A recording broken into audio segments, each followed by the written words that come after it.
Welcome to Reclaimed. Assalamu alaikum wa rahmatullahi wa barakatuh, where we aim to instill conviction, knowledge, and action in Muslims by providing them the golden examples of the past and pragmatic solutions for today. Today I'm joined with Dr. Stef Keris. Thank you for joining us. Assalamu alaikum. Wa alaikum assalam wa rahmatullahi. Thank you for having me. Jazakallah khair. And today's episode is Islam in the West, not as you know it. So we're going to have some interesting conversations here with Dr. Keris, inshallah.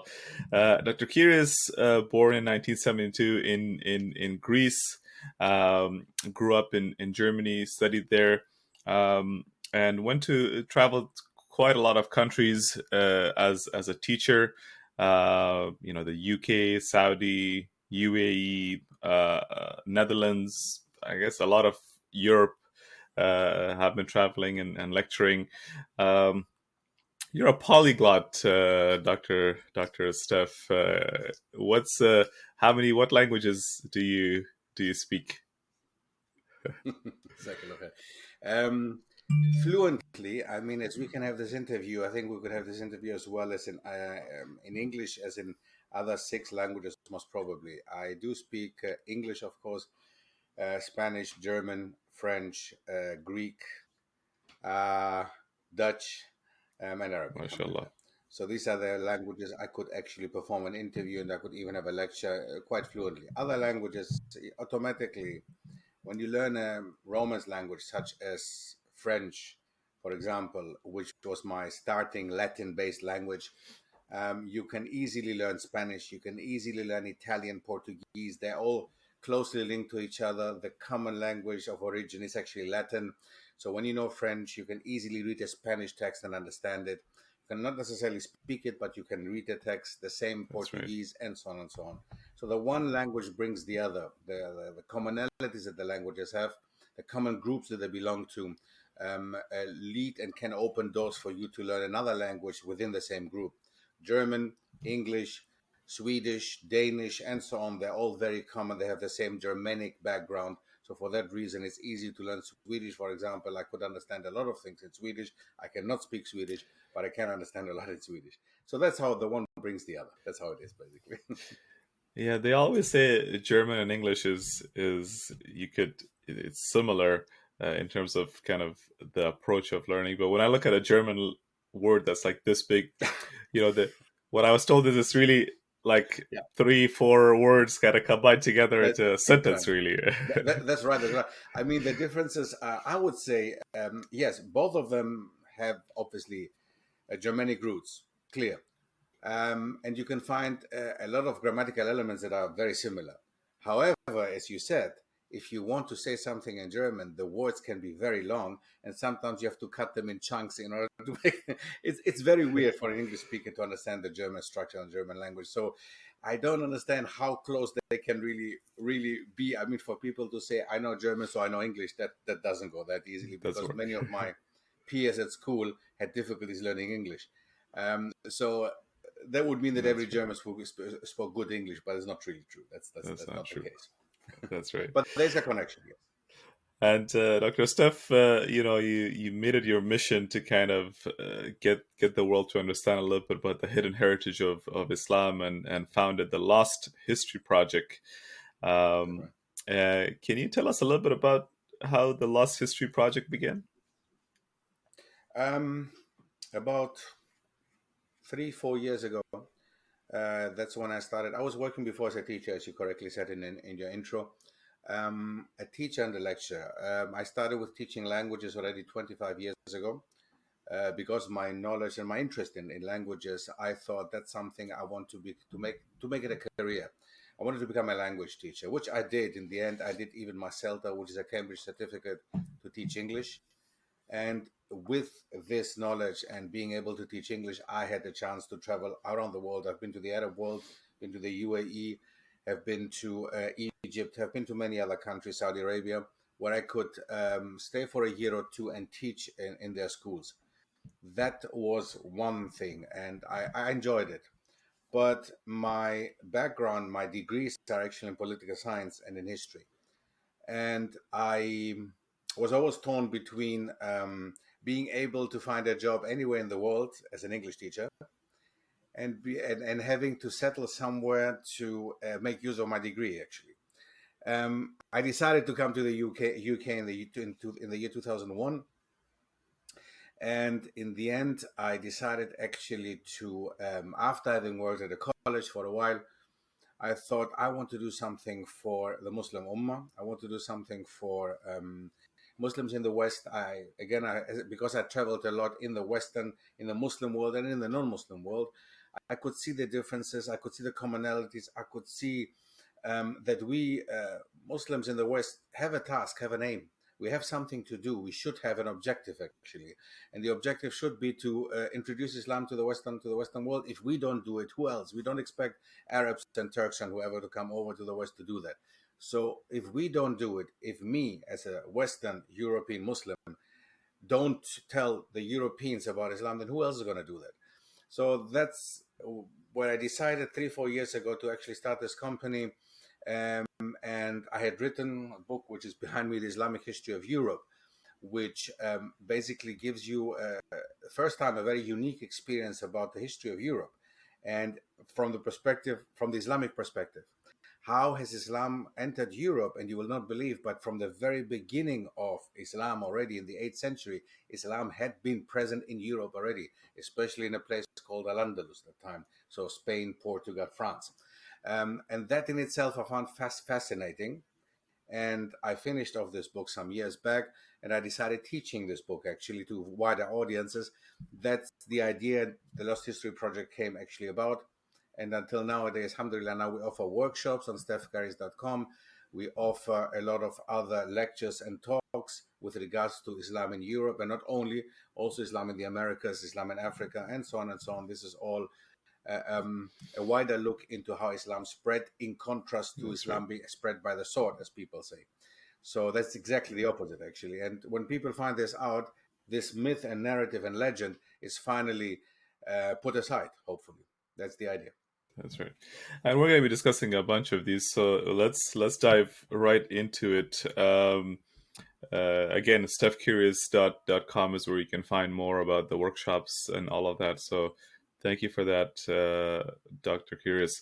So let's dive right into Islam in Europe. Maybe you can let us know a little bit about, a lot of people think, oh, Islam came in Europe in, I don't know, 19 whatever, 1960 or late.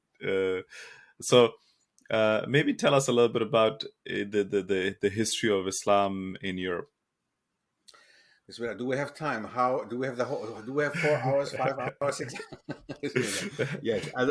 Just to give you a very rough and general idea, it's massive. It's massive. I mean, in contrast to what people believe really that it's something that, as you mentioned, it came in the 1950s, 1960s. The so-called guest workers from former colonies enter the UK, enter Germany, enter Holland, enter France.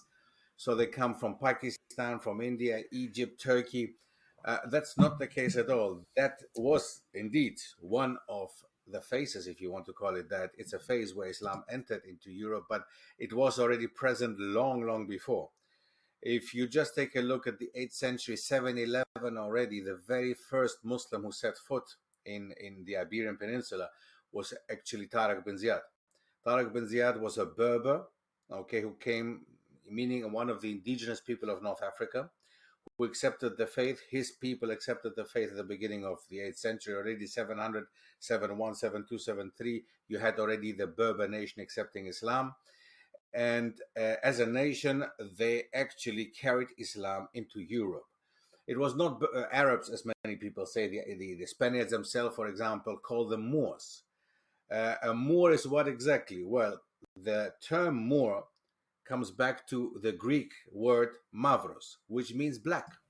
So the narrative that we have nowadays in Europe and in the West, that Islam is something that came from outside, from Africa or from Asia, starts there. It starts exactly there. Instead of calling them what they were, Muslims, they called them Moors, black people, meaning Africans. So African Muslim invaders coming and invading us, white European Christians. That's the narrative that was built. And until the day of today, this narrative has never disappeared. In the back, subconsciously, every European subconsciously believes in this narrative. And this is something we have to live with every day, actually, especially in Europe, that the idea is really you are not part of Europe. You came here because of your ancestors coming from Africa, from Asia. So this, if we know the truth and if we know what really happened, makes us break down this narrative and makes us actually destroy the wrong idea and the legend and the myth, because we have nowadays in Europe at least 4 Muslim countries, all on the Balkan Peninsula. That was not the influence by the Muslims in Al-Andalus, but that comes later, influenced by the Ottomans, which we speak about it later, inshallah. But Al-Andalus, Spain, Portugal, France, up to Switzerland even. Imagine that. Switzerland, a country which is so much, which has come out with a minaret ban, the burqa ban, the ban against anything Islamic. Switzerland is a country which is extremely fascistoid, actually, in its structure. The whole southern part of Switzerland, where they speak Italian and French, was actually part of the Muslim Empire once. So there were Swiss Muslims. And the craziest of all of this is that in the 9th and 10th centuries, when Islam spread throughout Switzerland, there was no Switzerland. So the idea of Switzerland developed in the 13th, 14th, 15th centuries. The structure of Switzerland as starting with 13 cantons, starting with 13 different entities, becoming one country much, much later.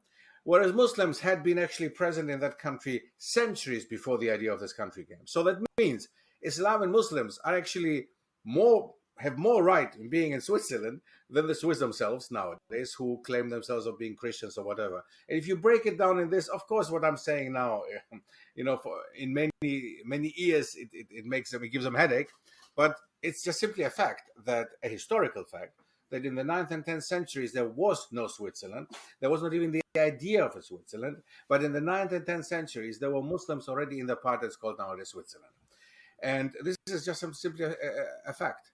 The same as in northern Italy. In northern Italy, you would also find Muslims that time in the 9th and 10th centuries, but there was no idea of Italy. Italy did not exist in the 9th and 10th centuries.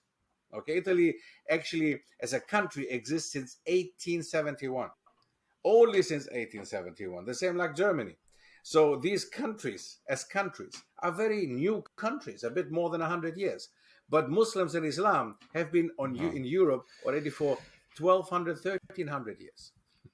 So these are facts, and these are things that mind-blowing facts, actually, that we uncover and reveal and make people understand and believe. It's not something that we just come up with, but it is there. If you want, you can find all these things. Everything I'm telling you now, you can find it online nowadays. We are in the age of internet.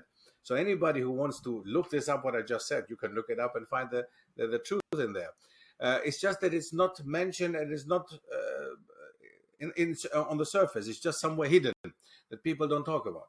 That's right. So Muslims were there before Europe became the Europe that we know today.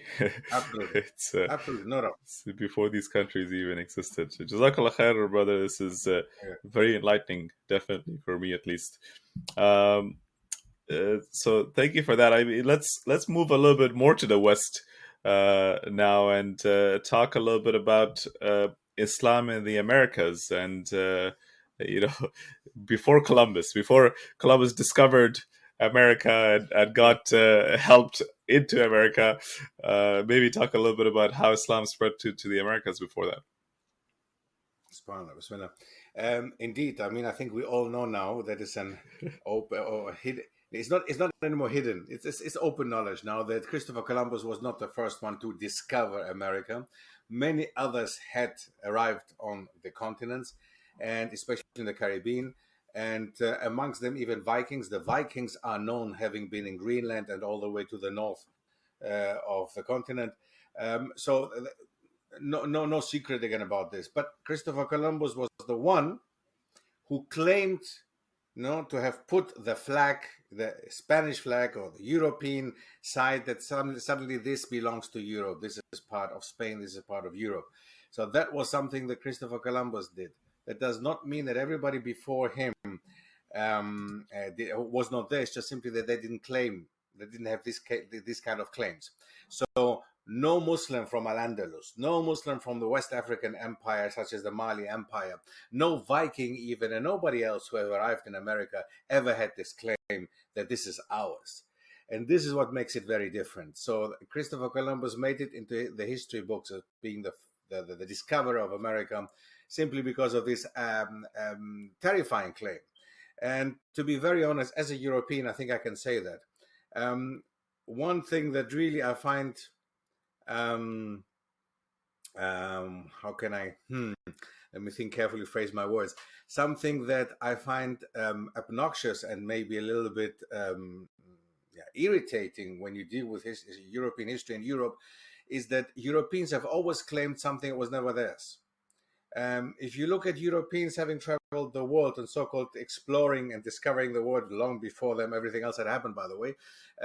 Nowadays, we have the whole of America speaking actually European languages, from English to Spanish, from French to Portuguese.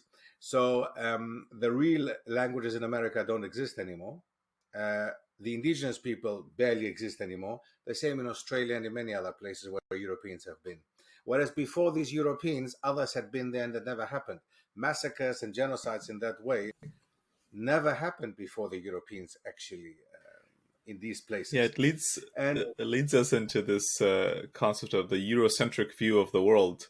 We'll talk about that at a different point. It's a big topic, but we're talking to Adnan Rashid the other day, and the Dark Ages was not the Dark Ages for the world. It was the Dark Ages for Europe. Exactly. Europe was the one that was in the Dark Ages, and it seems like that was the history of the world.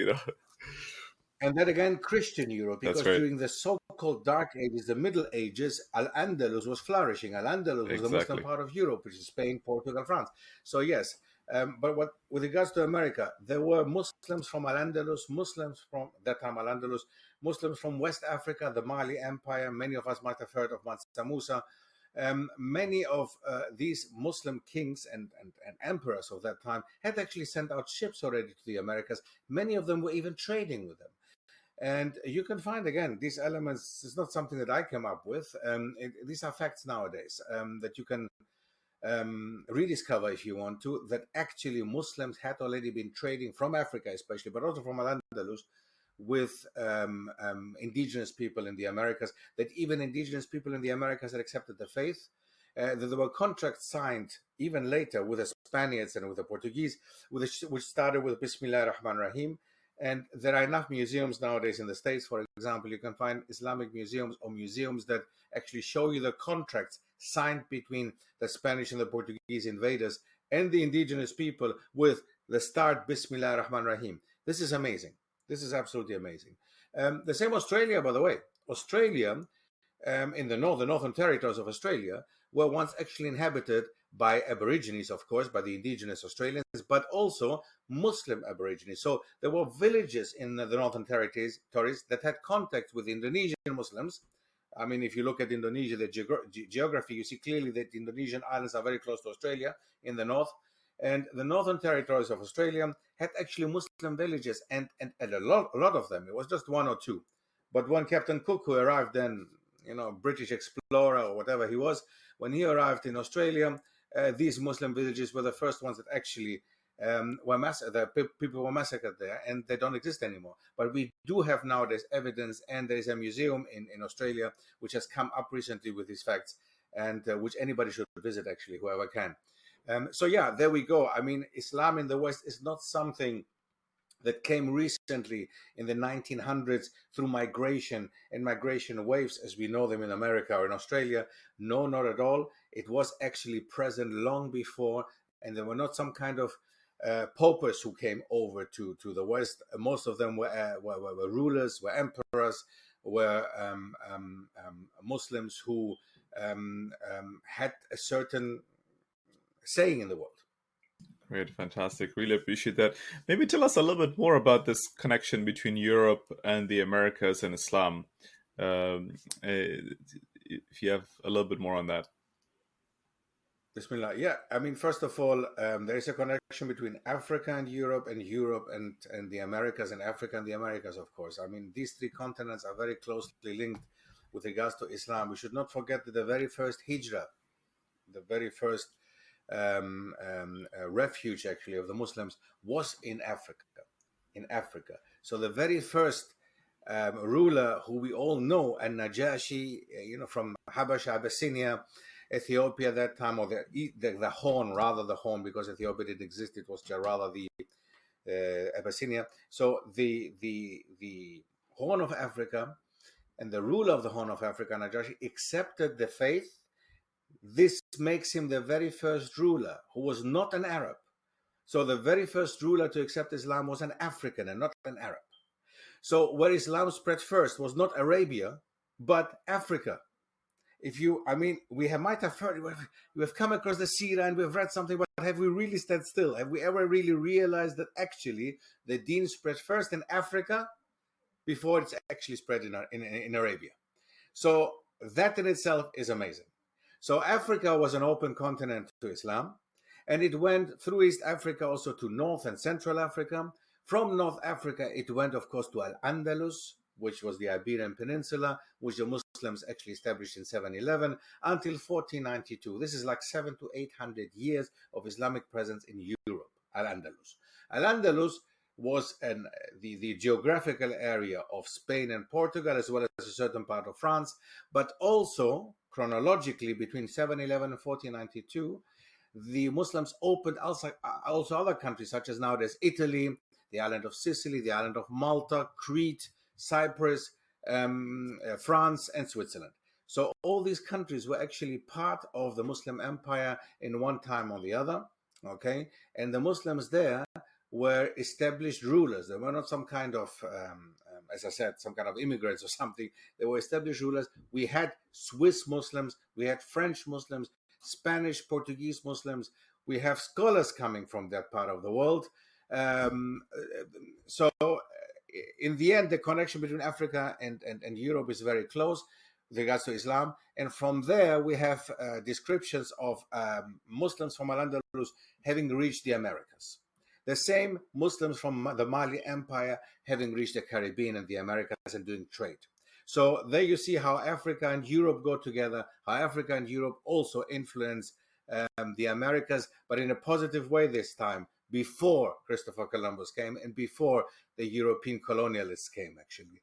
So the influence that the Europeans had on the Americas before the arrival of the Christian Europeans, actually, Muslims were there before, and they influenced America in a totally different way than the Christians who came later, who imposed Christianity on the Europeans, on the Americans, who actually massacred people and who disregarded indigenous people in that part of the world. Yeah, I mean, it's this whole indigenous topic is another one that's dear and true to my heart specifically. We in Canada there was huge, massive mass graves that were found of children and that were basically killed in these schools. They call them basically reforming them, taking the native out of them. But it's quite sad as to what happened in that whole era. So moving on just a little bit into the not maybe we could talk a little bit about the Ottoman Empire, but really talking about the heritage of the Ottoman Empire and relating it to Islam in the Balkans. I know you're from Greece. We'll talk about that in just a second. But Islam in the Balkans as a heritage of the Ottoman Empire. As I mentioned before, Andalus was just one route how Islam entered Europe, and the first one, actually, and the earliest one, 711, South and Southwestern Europe, Spain, Portugal, up to Switzerland, Central Europe. The other side that was affected by the Muslims as well was actually the southeast, the nowadays Balkan Peninsula, up to Vienna. Austria. The capital of Austria is not part of the Balkan Peninsula. Hungary is not part of the Balkan Peninsula. Even Romania is not considered part of the Balkan Peninsula. But everything in the south of these countries, such as Bulgaria, the former Yugoslavia, so countries that have developed since that time, Slovenia, Bosnia, Kosovo, and Albania, for example, and Greece. These are all part of the Balkan Peninsula, with the difference that Greece in itself had a different history. The Balkan countries, Albania, Yugoslavia, and Bulgaria, became part of the communist bloc. Okay, during the time of the Cold War, in the 20th century, and during that time, the Muslims in that part of the world were not allowed to really practice. I mean, in Albania, for example, the mosques and the synagogues and the churches were all closed. So you were not allowed to, former priests and imams and so on could not really practice. And many of them had forgotten even the Quran. No, they'd forgotten everything. So now Albania, there's a rediscovery phase in Albania, for example, and in many other countries in the Balkan Peninsula. Whereas in Greece, we always had a Muslim minority in the north. And the northern part of Greece, Western Thrace as it's called, had a big Muslim minority, about 150,000 people, of whom again they are divided into 3 or even 4 groups. Some are Turkish speakers, some are of the Pomaks, which is a Bulgarian small group speaking Pomak, which is a Bulgarian dialect.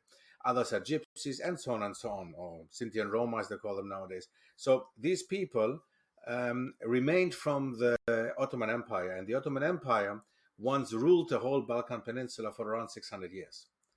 So that's a very long time. Again, as we saw on the other side, having the Al-Andalus for 7 to 8 centuries, we have about 5 to 6 centuries in the Balkan Peninsula. The Ottomans ruling, introducing Islam, introducing their cultural heritage and background to the people living there. Bosnians, for example, were known having accepted Islam within no time. Within the first 100 years, actually, the Bosnian nation became Muslim. The Albanians, it took them a bit longer, but again, you have the Albanian fighters for the Ottoman Empire. The Albanians never had a country. It was always Albania never existed. Albania existed since 1912. So before there was no Albania, it was Albanian people, as Bosnian people, as Pomak people, as Greek people, and so on. So these people were very important warriors for the Ottoman Empire. So without the Albanians and the Pashas, who many of them were Albanians of Albanian origin, the Ottoman Empire could not have been run the way that it was running, actually. And the Balkan Peninsula has a lot to talk about, especially because it's important for us nowadays, because of the last war that happened in Europe, in Yugoslavia, the breakup of Yugoslavia in the 1990s, and the Bosnian War, and the development, actually, that nowadays we have 6 or 7 countries that have come out of Yugoslavia, which was one country before, one entity, and now is 6 or 7 countries, out of whom basically 3 are Muslim countries, mainly majority Muslim countries. So yeah, that's why the knowledge of the Ottoman Empire and with regards to Islam and the Ottomans in the Balkan Peninsula is extremely important. Yeah, this gives you a brief idea. Great. Yeah, I had a friend from Albania, and I was clueless as to how much Muslims there are in Albania percentage wise. And when I researched a little bit, it was quite shocking. But yeah, and it's quite interesting there. Let's talk a little bit about you. I'm interested in learning a little bit more about you and your journey towards Islam. Maybe if you can, I always find that there's these moments of truth that basically these moments that change your life and say, you know what, this is okay, this is the truth, I gotta accept it, kind of thing. 1 or 2 moments there. So I don't know if you had such a critical moment in your life, but it would be good to know a little bit about your journey towards Islam.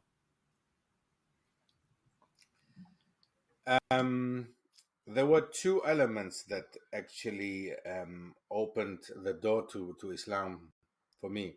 First of all, as a Greek, it was always difficult to be busy with the issue of Islam, because for Greeks, because of Greece being once part of the Ottoman Empire, and what we learn nowadays at school, the Greek schools, they teach us some crazy stuff about these Turks, as they call them, being so terrible towards us and having raped our women and killed our children and taking them all to the pashas and taking them to the sultan in Istanbul, and all these crazy stories and legends and myths and lies, actually, that they're telling us about the Ottoman Empire. So that influenced me heavily as a Greek. Okay, I was going to Greek school, the Greek primary school of 4 years actually in Germany, although I grew up in Germany, but I went to Greek school, 4 years, primary school. And that had an influence on me at the beginning. I was initially very anti-Islamic and anti-Turkish. So although I grew up in Germany, and the majority of friends that I had, I mean, there are millions of Turks in Germany, the majority of my friends were actually Turks. But the Turks of nowadays are not the Turks of that time. The Turks of nowadays, many of them are very secular minded. Many of them do not follow the deen. Many of them actually, you can consider them not Muslims in many ways. So I just had friends, okay, Turkish, Arabic friends, some friends from all over the world. I always liked being international. And I actually barely had, if you ask me now, any German friends. I can not point to anyone. I mean, I barely had any German friends. I always saw myself belonging to the southern part of the world, and I always had friends from the southern hemisphere. So that influenced me as well. I had African friends who were Muslim, but you know, the hip hop Muslim type, right? So going out together, have fun, all this stuff, was there. But there was once a time when I thought, okay, as I said again, history influenced me. The way that history was taught to us Greeks at the Greek school about the Ottomans, there was something that was there. But I was always very keen and interested on history. I always wanted to know more about history in general. And somehow I came across these Lebanese brothers who grew up in Germany. Two brothers. Two. The one was my age at the time, 14, 15, and the other one was 18. So they were sent over that time from the Lebanese to flee this Lebanese civil war. But also they had finished their German school they were going to a German school in Beirut, in Lebanon. And their father had decided when they closed the school because of the civil war, he decided to send them over to Germany. So they happened to be in my hometown, and I met especially the younger one who was going with me to the same school. And we became very close, very good friends, actually. And he invited me over to his place once. And then we started talking about, because he did have friends in Greece, and he loved Greece because it's very close to the Lebanon he knew. And many of his friends were in Lebanon. And then once we spoke about them being Muslims. And I was at their place, and I remember the older one called the younger one upstairs to go and make salah. I was like, what? I'm going to pray. Just give me 5 minutes. I'll be back. I said, pray? What do you mean pray? He said, we're Muslims, so we pray 5 times a day. I was like, what? And I thought you were good guys. That's exactly what I said. I will never forget that. That's how it came out of my mouth without thinking.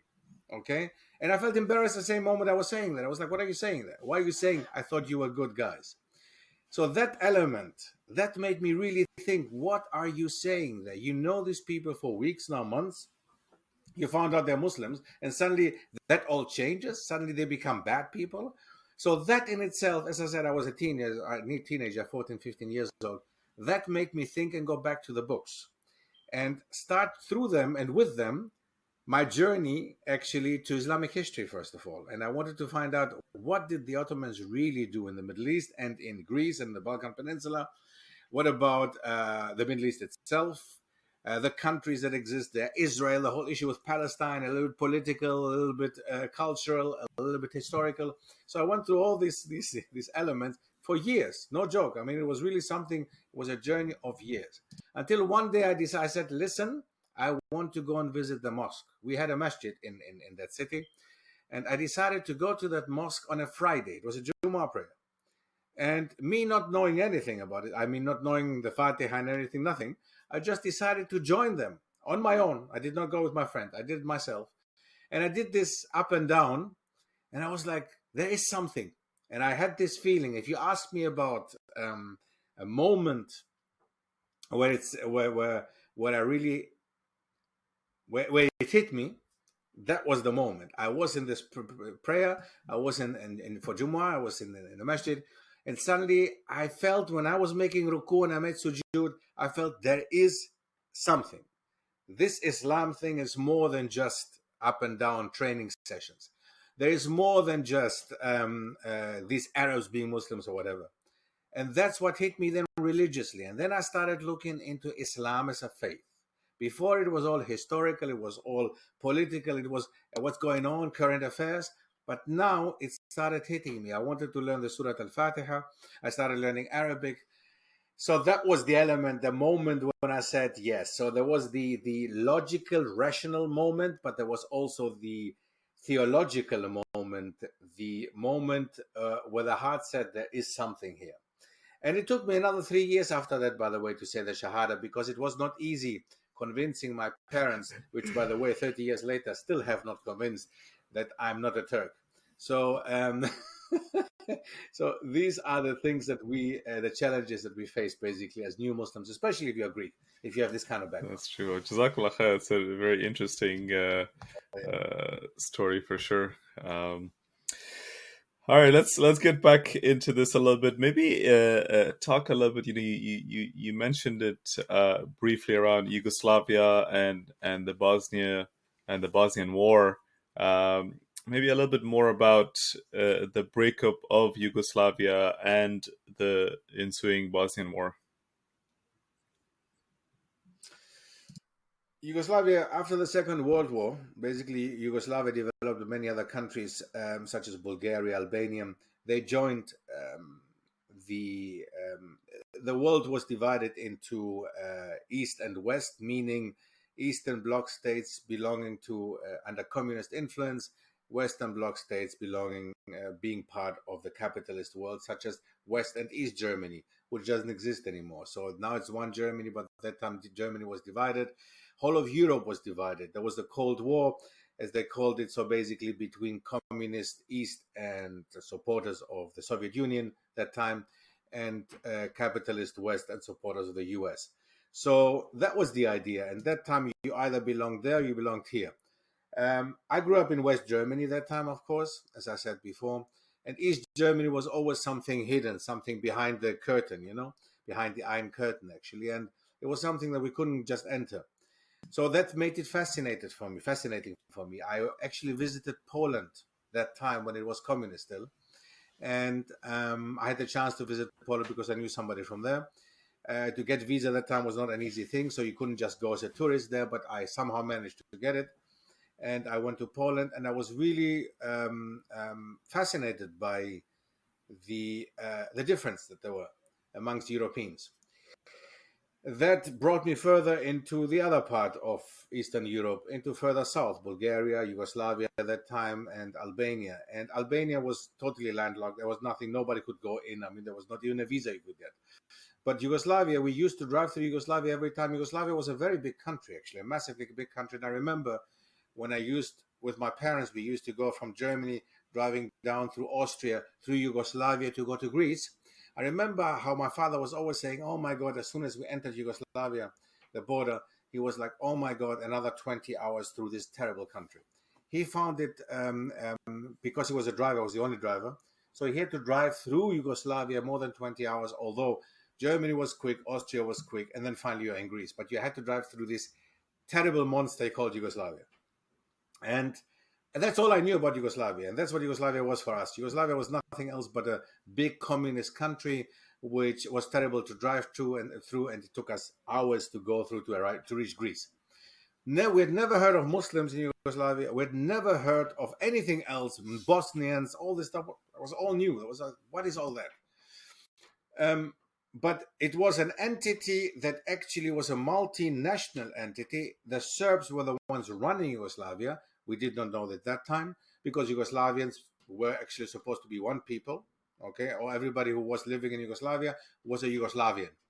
So that was supposed to be one ethnicity, but still they were actually divided into different ethnicities, into Serbs, Bosnians, Albanians, and so on and so on. And this all came out with the war in the 1990s, when we found out actually that there's a difference between Bosniaks, who are mainly Muslims, then Serbs, who are mainly Orthodox, Catholic, Croatians, and so on and so on.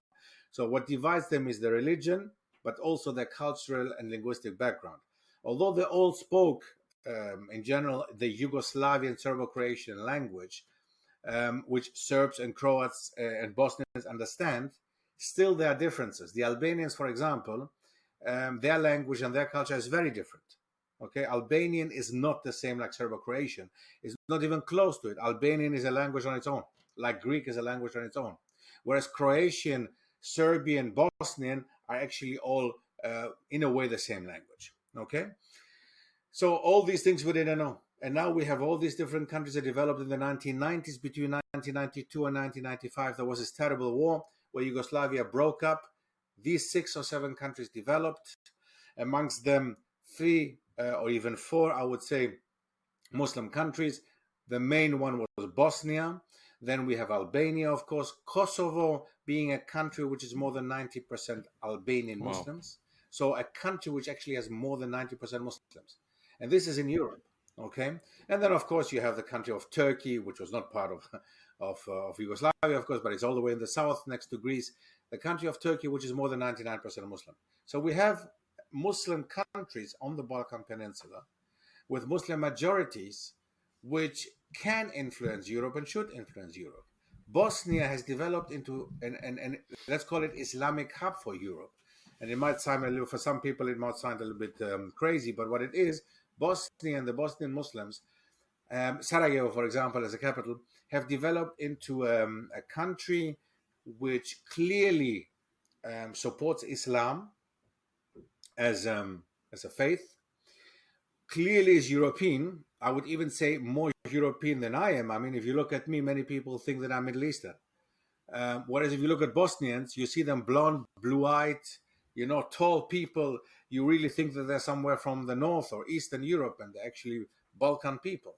And they're both Muslims. And this might change the perspective of people, of course, then, And not all Muslims are darker people, Middle Eastern looking people. So the Bosnians have developed into their country into a hub of Islam in Europe, of European Islam. And this, I think, makes it, again, fascinating and interesting. I was in Bosnia long time ago. And since the war, actually, I'm interested again to go down to see how Sarajevo has developed nowadays. But from what I know and have read and have found out, it has developed into a center for European Islam in a positive way. I don't want to say Islam is Islam. There is no European and Asian Islam. But what I'm saying is it has become a center for the European Muslims. And I think it's very, very interesting to see, actually. Absolutely. Maybe I'll join you on that trip to Bosnia. Inshallah. Inshallah. Inshallah. It's great. Now, you talk about Islam being Islam. There's no Europe Islam, Asian Islam, or anything like that. It is the one Islam. Connecting that to the Muslim Ummah and the concept of a Muslim Ummah versus a nationalistic concept, the whole nationalism versus the Ummah concept. Maybe if you can explain a little bit about how those are different and if they're the same, if they're different. Explain a little bit between the Muslim Ummah and a nationalistic identity. So, indeed, a very important question. Very interesting. We do have a workshop basically on this one, what you just mentioned, so Ummah versus Nation. Whoever's interested, take a look at stefkeris.com. We do have workshops every month, actually, at the end of the month. So yes, there is a massive difference. The idea of Ummah is most of the times translated into English as a nation.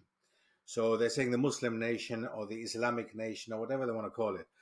But Ummah is something totally different. The way that we look at Ummah as the term itself, which can be found in the Quran several times, Allah is talking about the Ummah as in many ways, but one of the definition is also a nation where people actually worship Allah. So that means we as Muslims, no matter, there is no border, no matter where we are, if we're in Canada, if we're in the US, if we're in South America, in Europe, in Asia, we are all part of the Ummah simply because we say La ilaha illallah. Okay? So a Muslim, wherever they are, belongs to this Ummah automatically because they are Muslim. So simply because we are Muslims, we are automatically part of the Ummah. Now, the differences that we have, of course, we do have difference in appearance, we do have difference in languages, we do have difference in culture and food and whatever. All this is actually supported by the idea of ummah. Not as many people in the West actually think that we want to, once we come together, a unity, once you have formed a unity, a united Muslim nation, let's call it that, a united Muslim nation, does not mean that we all have to look the same way, we all have to eat the same food, and we all have to speak the same language, Arabic. No. The Arabic language is a unifier rather than making us all equal, making us all the same. No, we're not the same. We're equal, but we're not the same. But the difference here is massive. Arabic, everybody at this moment, when I make adhan, and I have you standing behind me, and I'm the imam, whatever I say, you understand, and you will say the same things. You will just recite any surah of the Quran, which is in Arabic. You will not recite it in English or in Pushtu or whatever. You will recite it in Arabic. The same way I will recite it in Arabic. So that is a unifier. That's why the Arabic language has become a unifying language rather than a language which belongs to the Arabs. No, the Arabic language is a language that belongs to the Muslims. Okay, that is a part of the Quran is written in Arabic, and it had to be written in one language. I mean, imagine it had been written if Allah decided to make hundreds of Qurans in hundreds of different languages or more. Okay, how crazy and confusing that would be. So the Arabic language has been accepted as being the language of the Quran and being a unifying language because we pray in the same language, we make the adhan in the same language, we understand each other. I say Salaam Alaikum to a brother in Pakistan, I say Salaam Alaikum to a brother in Guyana, they all understand me. Okay? When I say I want to make salah, everybody understands what I'm saying. I want to make wudu, everybody understands what I'm saying.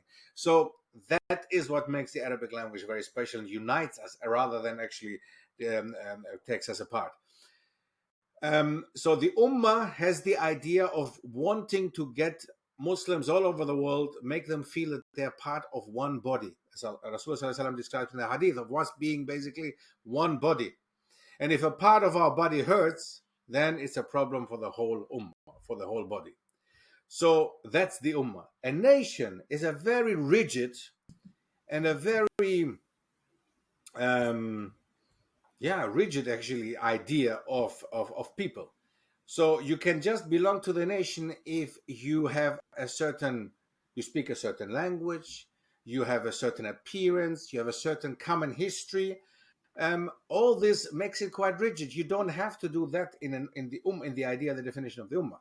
Any white, black, yellow, green person can be part of the Ummah, whereas the nation of Germany, for example, as an example, they would look at a black person like, where are you from? You know, how can you call yourself German? Okay? A German is somebody who's white. You cannot be a black German, although they do exist nowadays with a German passport, but being accepted by the German nation as part of the nation, that's another thing. They're not.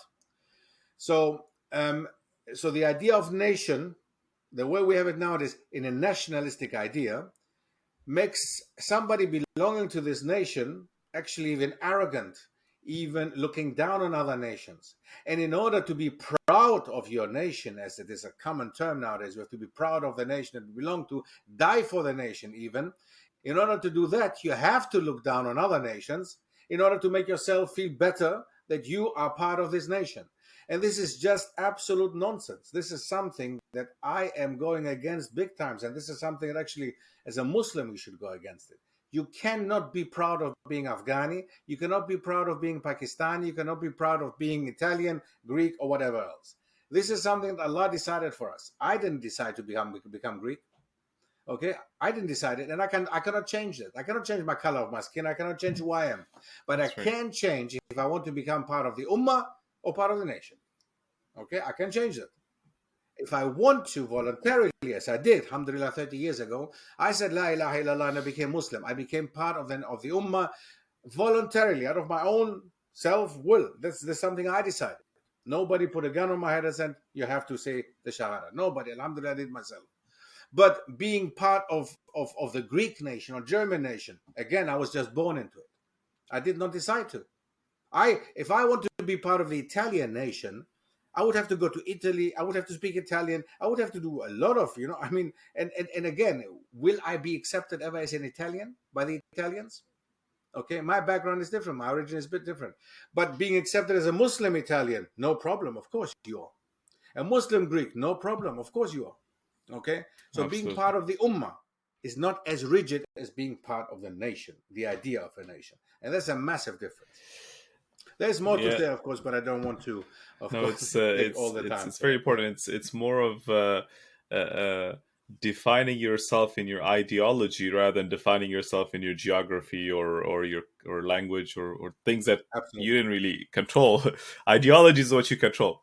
Ideologies is where you become part of the true part of Right. a nation. So that bond is even stronger if it's an ideological bond than just a geographical or a cultural to say so.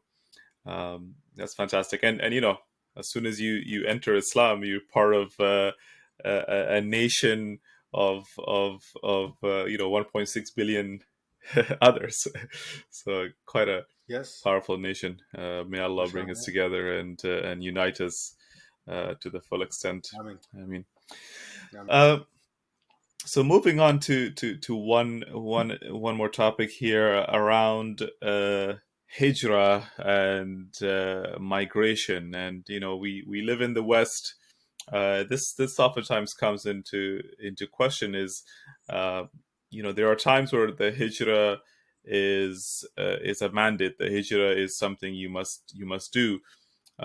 What about us Muslims living in the West? Is a hijrah mandatory? Where should we be living? Where is the right place to do hijrah if it is indeed required? Maybe tell us a little bit about how should a Muslim living in the West should think about this concept of hijrah? Bismillah. Excellent question again, mashallah. It is a very complicated one to go too deep into it. But in general, indeed, as you said, there are certain areas geographically, certain countries, certain places where it is actually forbidden even for a Muslim to live, simply because you cannot fight the whole world. So you cannot fight certain people, you cannot fight the system. Um, a country that comes to my mind straight away is France, for example. I mean, a country which has clearly, openly declared war against the Muslims. And they keep saying it's not Islam that we have a problem with. No, but we do have a problem with hijab. We do have a problem with Muslims. We do have a problem with Muslim praying, but it's not Islam. So whatever they might say a lot of things, but in the end, you clearly see that there is a war against Islam in France.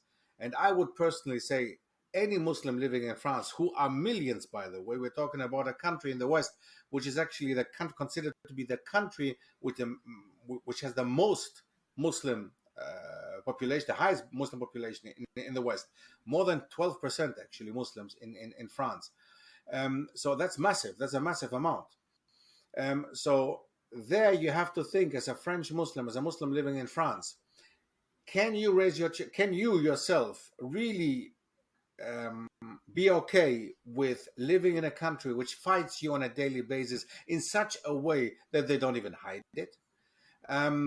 One second, can you raise your future generation, next generations in this country? Do you see a future for your generations in this country? If you do see a future in this country, then you would have to actually give up on your Islam. There is no way that you can see a future for you being a Muslim in France and in certain other countries which have openly declared war against Islam and the Muslims. Clearly, because what they want to create a Muslims such as they've created their Christians, so-called Christians, who don't follow Christianity at all. They don't even, they're Christians in certain European countries. They have never been to a church. They don't even know what a church looks like from inside. The same they want to create with a Muslim. And the thing is, the difference is that on us, on us Muslims, it's compulsory to male Muslim actually should be praying in the masjid. They should actually be worshipping Allah in the mosque, in congregation. Now, if this is not a given anymore, then you have to, this is one of the 5 pillars of Islam. If this falls off, then many others will fall off as well. So can you honestly say that you can live in this country?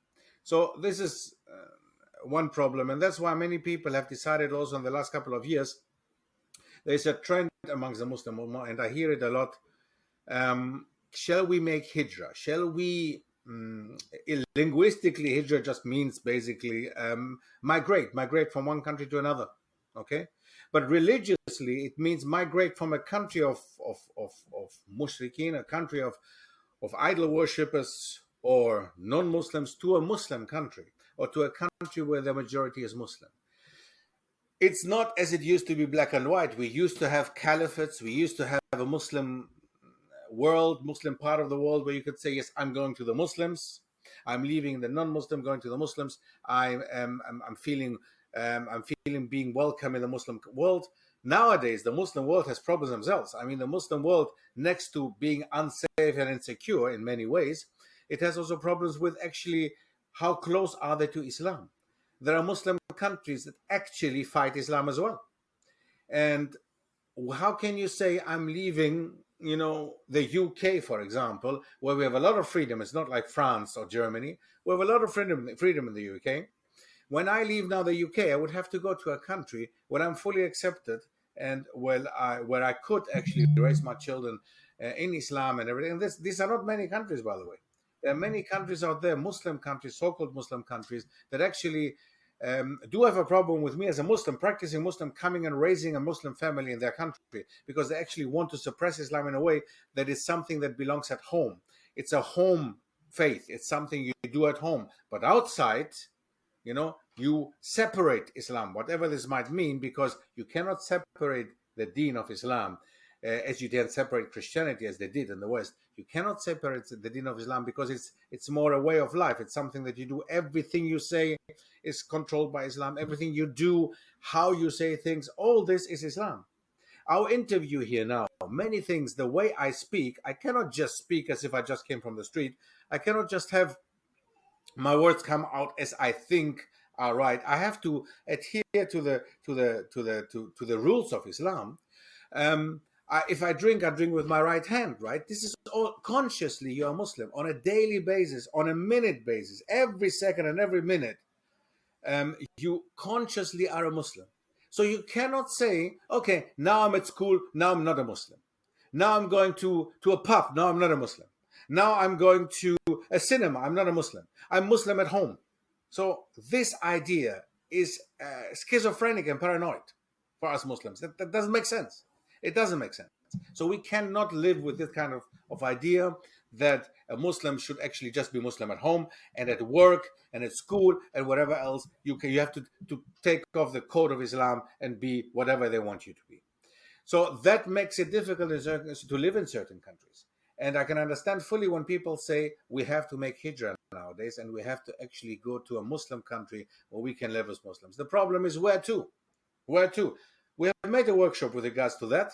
And it's coming very soon, by the way. In September, October, we'll offer this workshop. Inshallah, take a look at stefkeris.com. And we will offer this workshop. It's a full-day workshop on Zoom where we will discuss exactly this point. What does actually hijrah? What did it mean in the past? What does it mean nowadays? Where can we make hijrah nowadays? And is it compulsory and obligatory actually for somebody to make hijrah from certain countries to certain countries? What does hijrah can also mean basically within the same country, going to a city or another area or region where you can live your Islam more freely. Okay, so it doesn't necessarily have to mean you have to leave one country to go to another. Okay, it doesn't have to mean that. It actually means that you go from one area, from one region, or from one situation to another. Okay. Yep, absolutely. But I think I will have to stop here because go ahead. There's somebody at the door. Can we stop? I'm really sorry about that. SubhanAllah. We were waiting for the plumber to come for ages, so we couldn't say no today because otherwise we would wait another week, 2-3 months again, until he decides to come. So that's right. Yes, SubhanAllah. So apologies for that, inshallah. Bismillah. We can. No worries. Shall we take anything further on the hijrah?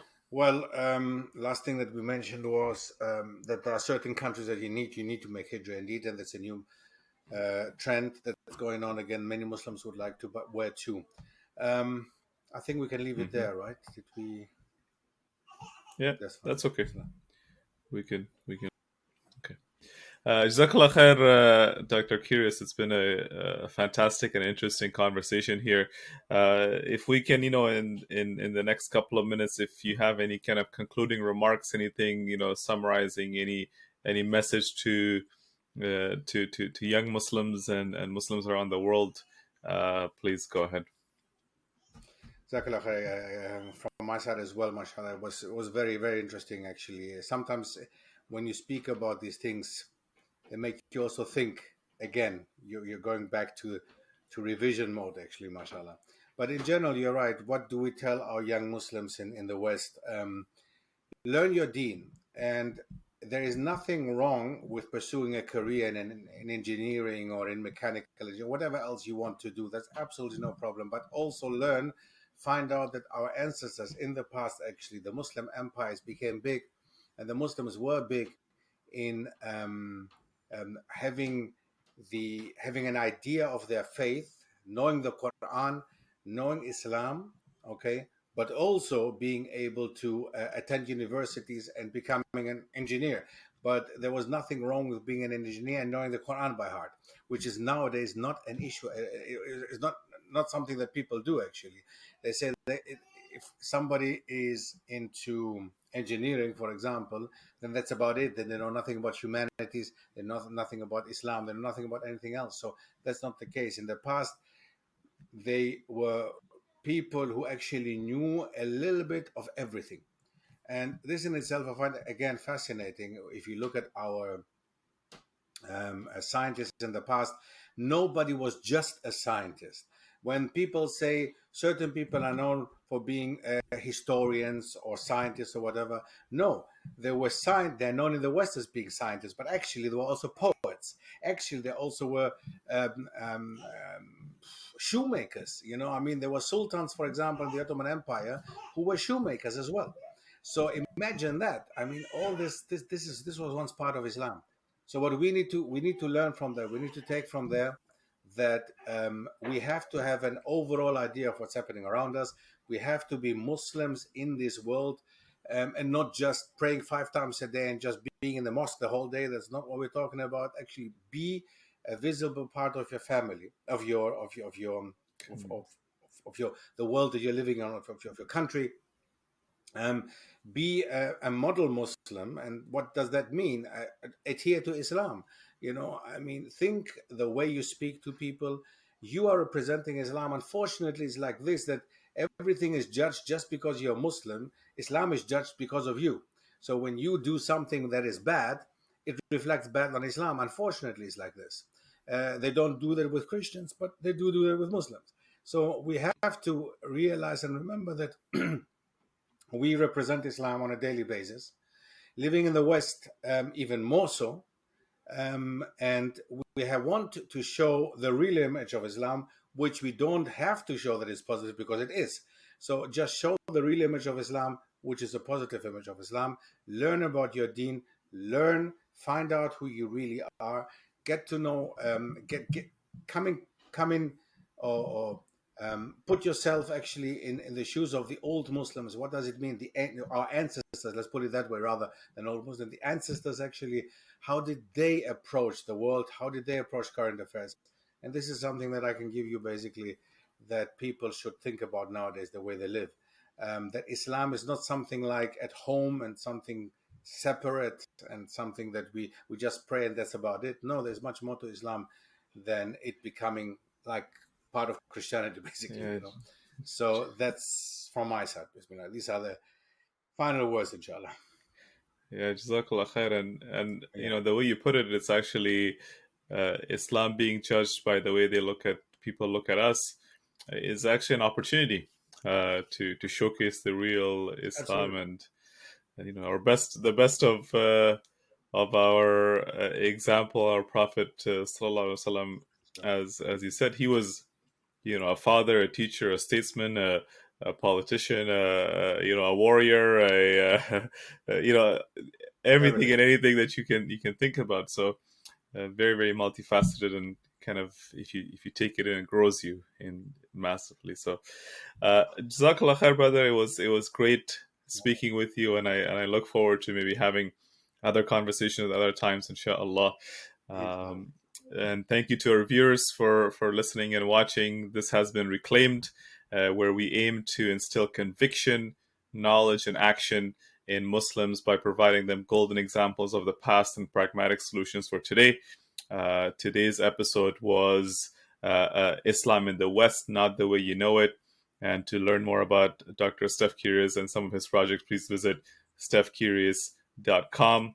Thank you very much for joining. Assalamu alaikum wa rahmatullahi wa barakatuh. Assalamu alaikum, doctor.